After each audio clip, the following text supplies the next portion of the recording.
min ko Père Gabriel na tunda na ota ku titre à Père Gabriel ayote ako kitu ça va kutosha le titre à Père unakuwa nani bourré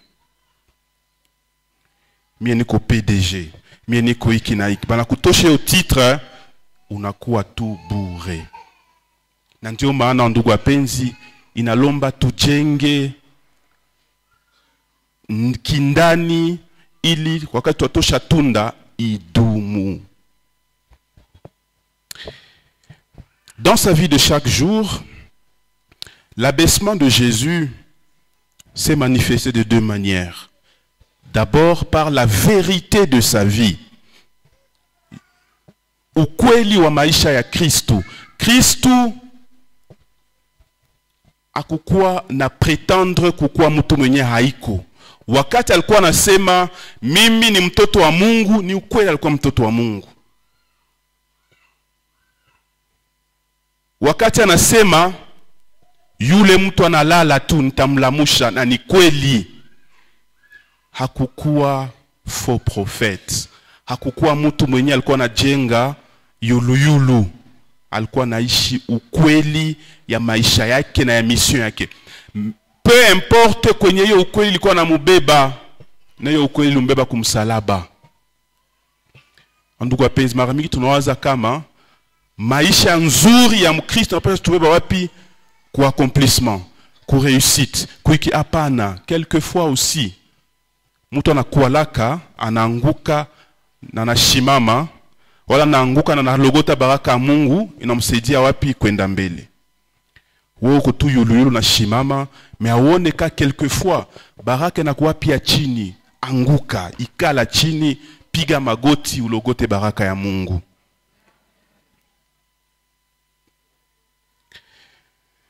Deuxième manière de manifester cette vie, c'est par sa passion et sa mort.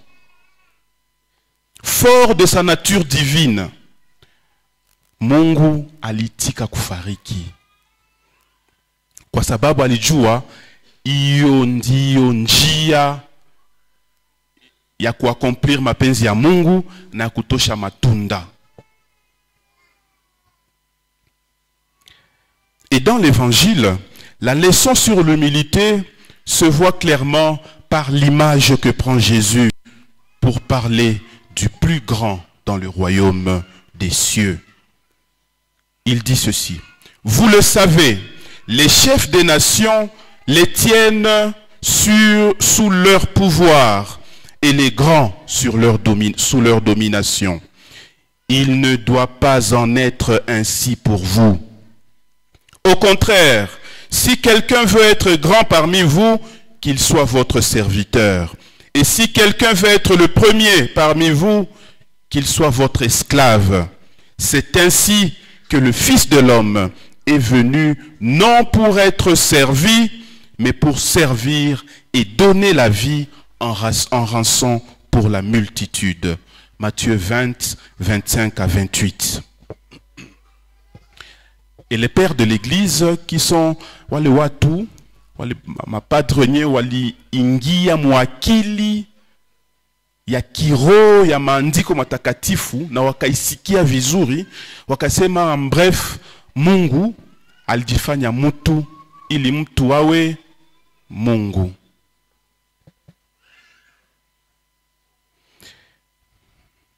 Et donc la logique du royaume des cieux veut que ukubwa tuishi ukubwa wetu mukujishusha. Ukristo wetu unaomba wale wanaokuwa wakubwa waoneshe ukubwa wao mukufanya wengine wao wakubwa, mukukomalisha wengine. Il n'y a pas de plus grande grandeur, permettez-moi cette tautologie, que de faire grandir les autres. Kabana kuita tu yaya kubure uye kama makini ya bure tu. Uko yaya kama baloko yako unabakomalishaka kupitia tabia yako, kupitia maneno yako, na wanakoma wakikuona wewe kuna komaa, njoo ukubwa ule. Et donc dans cette perspective, il n'y a pas de grandeur qui rabaisse les autres. Il n'y en a pas. Si tu es grand en rabaissant les autres, alors tu n'es pas grand.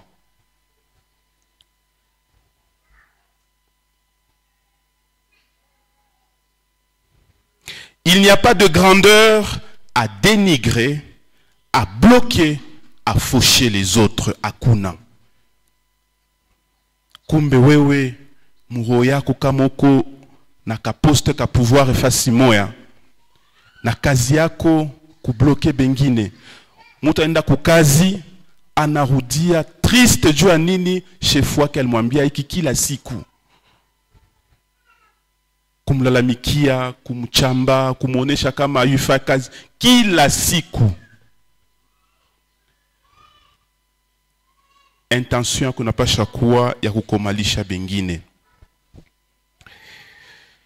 Ma grandeur dans la logique de Dieu doit aller de pair avec la valorisation des autres, surtout de celles et ceux qui sont marginalisés dans la société.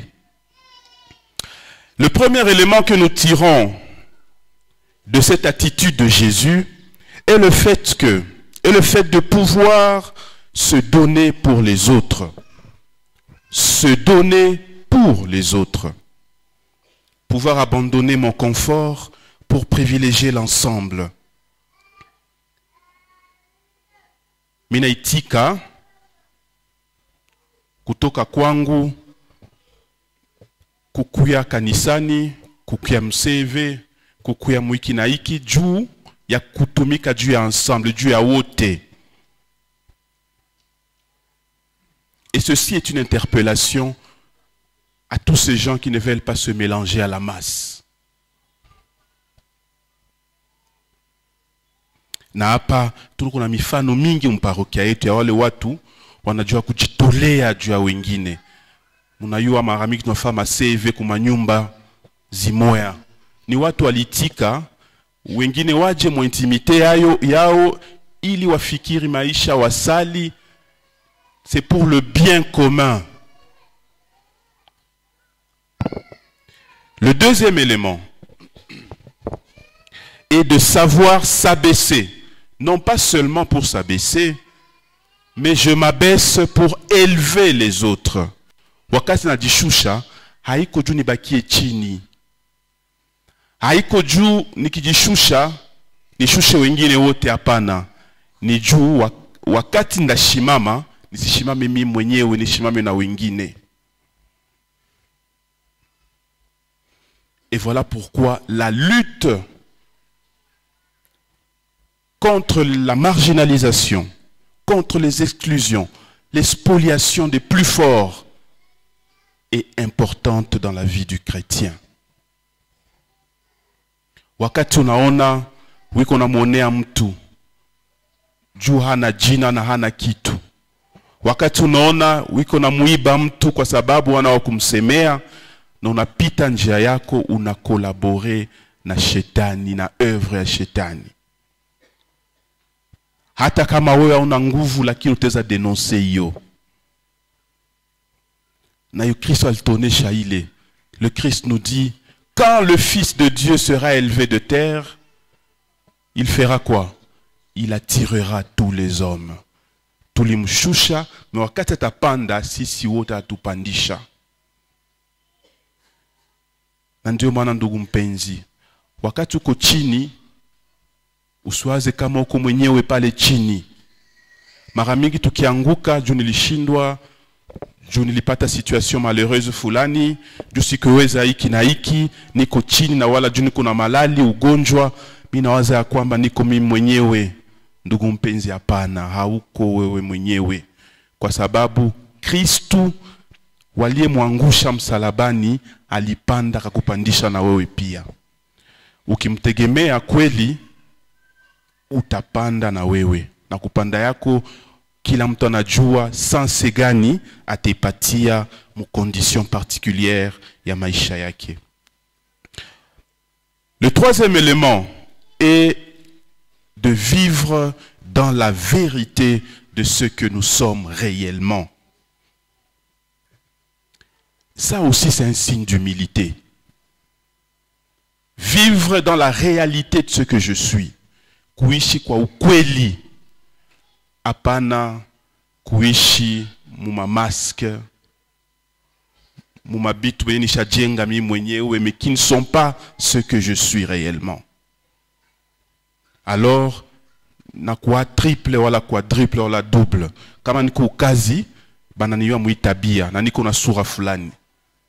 Niko kanisani wananiwa muitabia na sura fulani. Na kazalika. Alors, finalement, qui suis-je? Et donc, je suis grand, je suis petit, je suis intelligent, je suis attirant, je suis élancé, riche, moins riche, etc. C'est moi. Et la personne qui entrera dans ma vie, c'est ça qu'il va aimer. Il ne va pas aimer un fantôme. Mwenye atuyue kona sura gani. Juu asubuhi anakuwa na isura, magharibi kuna sura ingine, juu ashatia bitu mingi kusura, kesho kuna atujue ni nani. Alors on ne sait pas vivre dans la vérité de ce que nous sommes réellement. Le philosophe français André Comte-Sponville nous dit ceci à propos de l'humilité. L'homme humble ne se croit pas inférieur aux autres. L'homme humble ne se croit pas inférieur aux autres. Il a cessé de se croire supérieur. Il a cessé de se croire supérieur. Il n'ignore pas ce qu'il vaut ou ce qu'il peut valoir. Il refuse de s'en contenter. Mtu akujishusha ajiwazie kama yeye iko inferieur kwa wengine. Aisha acha kujikamata kama mkubwa kwa wengine wote. Lakini hanajua vizuri yeye ni nani, lakini ajikontante na ule na ile anayoona kila siku, anatumika ili ajiameliore kila siku. C'est ça l'humilité. Et un des moyens pour s'abaisser afin d'élever les autres, c'est bien le service. C'est de là que nous passons alors de l'humilité au service. Si nous voulons que notre service rentre vraiment dans l'esprit chrétien, il doit être accompagné de cette bonne dose d'humilité. Et le service peut se rendre de deux manières. Rendre service veut dire partager ce que Dieu m'a donné gratuitement. Kugawanya yo Mungu alinipatia kubure. Itiza kuwa maisha yangu,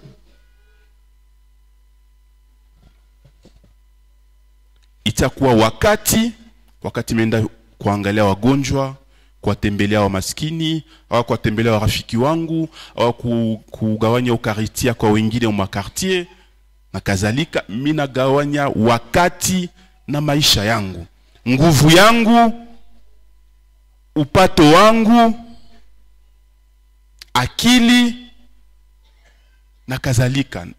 Kugawanya na wengine, hiyo Mungu alinipa kubure, c'est aussi un service. Mutawaze kama service ni kukamata tu kujenga hapa kufanya hapana. C'est aussi un service. Partager ce que Dieu m'a donné gratuitement.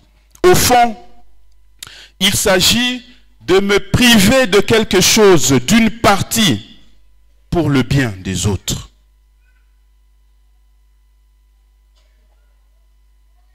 Wakati tunatile bikapu ya wa maskini kule nyuma, ni kusema wewe haiko soko na bitu mingi hapana. Hiyo kidogo nyoko nayo unakamata na wewe kidogo unapatia mwingine.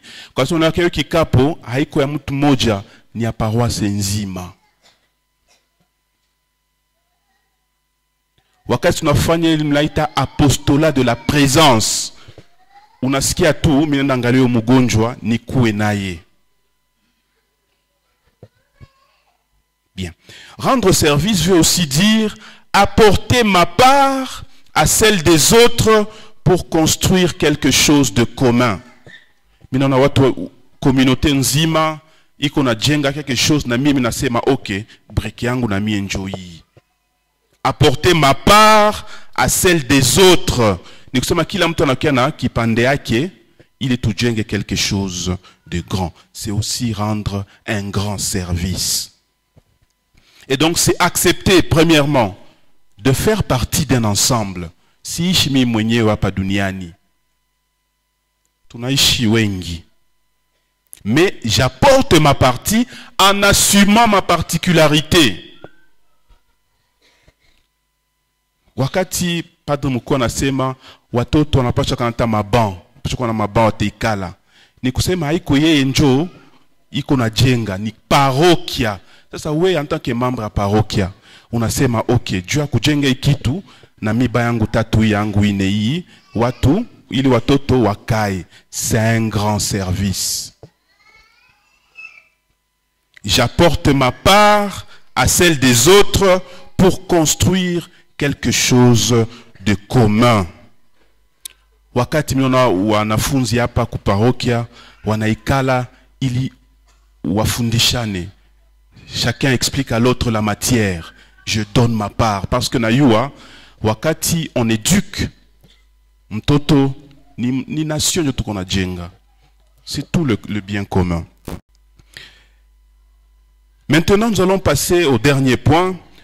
Namna gani sasa iyo service inatubeba kwa amani temetu ya inevene yote. Et là, nous allons parler du service et de la paix pour la construction du royaume de Dieu déjà ici sur terre. Amani, c'est cette sorte d'harmonie qu'il y a entre les êtres humains, entre les êtres et les choses, entre les êtres et le Créateur. Amani ni harmonie. Hautasema mimi niko na amani alors que nashindwa sali, alors que nashindwa salimia jirani yangu, nashindwa hata kumpatia chumvi. Wakati anasema mimi sina, nipatie chumvi alors que niko na saki ya chumvi mnyumba.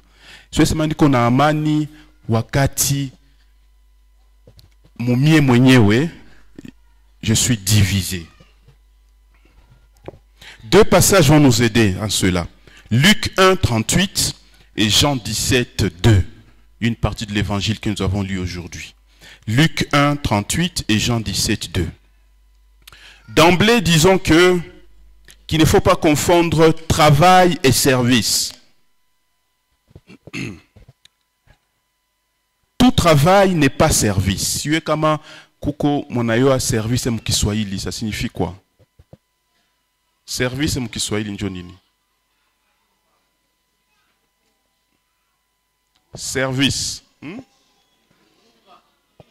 Ou huduma. Ile Kiswahili ya mzito ile. Utumishi na kazi. Bon, travail ni kazi. Service kutumika. Bon, en tout cas, il y a une différence.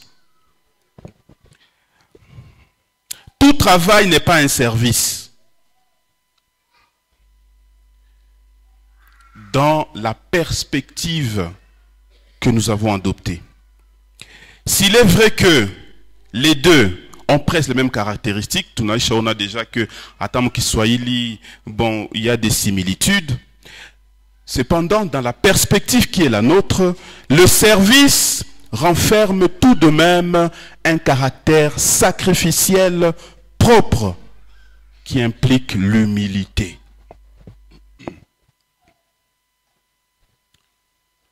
Le service a quelque chose à voir avec l'humilité, nous l'avons montré.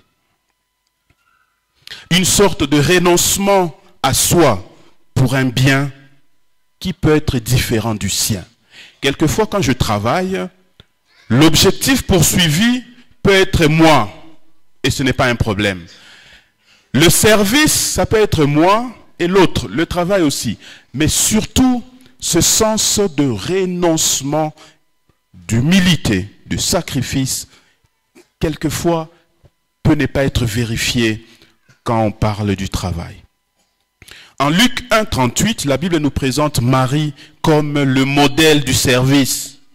Marie dit alors, « Je suis la servante du Seigneur, que tout se passe pour moi comme tu l'as dit. » Et l'ange la quitta. Maria, modèle où il y a service, modèle à kujishusha. Maria alikuwa chokoza na projet yake.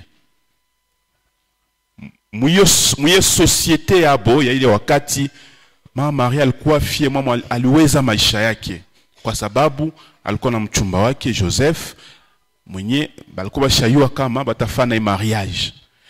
Na mwiyo wakati mwanamke mwenye iko na promesse ya mariage ako na bwana iko sa mwenye anapanda mu societe. Watakuwa na mconsidérer en fonction ya bwana yake, non en fonction ya yeye. Ce sont les maladies de la société de Jésus. Mais voici qu'elle vient de s'embarquer dans une histoire qu'elle ne connaît pas.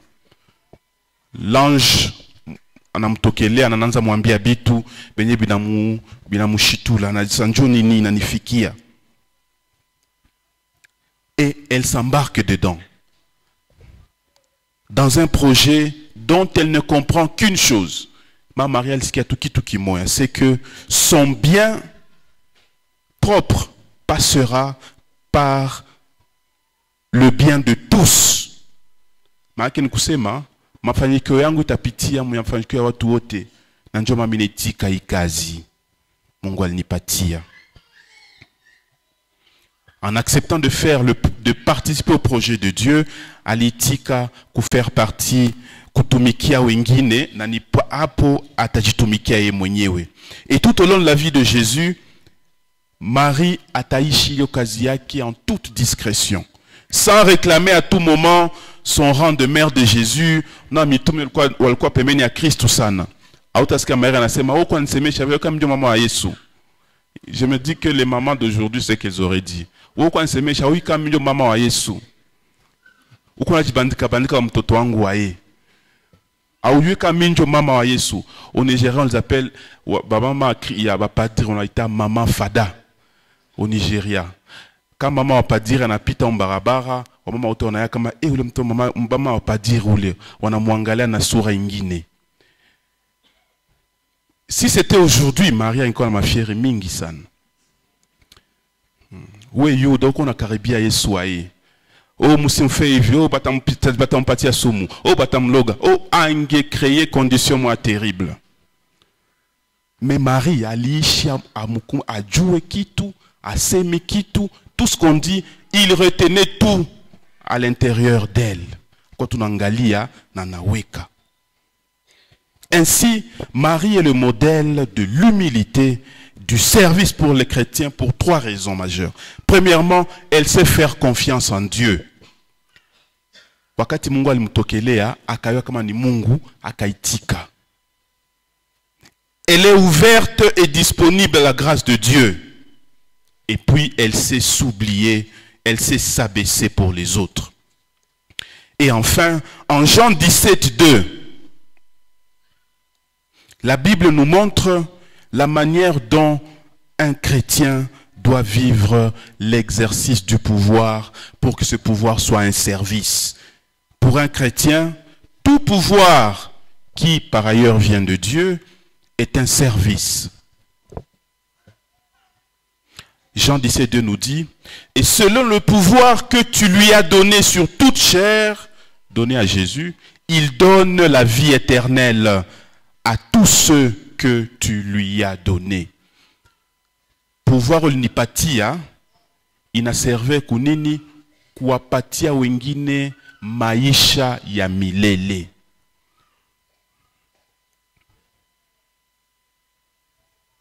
Ça veut dire que, en ndugu wapenzi, tout ce que Dieu t'a donné deviendra un pouvoir si tu peux le mettre au service des autres. Kama Mungu alikupatia akili, enya ifanyie hii dunia na wengine kitu maake haiko akili. Kama Mungu alikupatia nguvu, unajifungia wewe mwenyewe, haiko nguvu ya Mungu. Kwa sababu nguvu ya Mungu inapenda ikuwe kuservice ya wengine, inue wengine, isiwashushe. Et le résultat d'un humble service est qu'il procure la paix. Le Seigneur, après avoir lavé les pieds des disciples, nous dit ceci. Et c'est ça la conclusion de tout. Sachant cela, vous serez heureux si du moins vous mettez tout cela en pratique. Sachant cela, vous serez heureux si vous mettez tout cela en pratique. Jean 13, 17. Ça veut dire qu'en ndugu wapenzi, Mungu alikupatia akili, Mungu alikupatia nguvu, Mungu alikupatia upendo, Mungu alikupatia maisha, alikupatia jamaa, alikupatia wakaka na wadada, alikupatia vipaji mbalimbali. Leo anakuambia, mtoto yangu nilikupa vipaji mingi.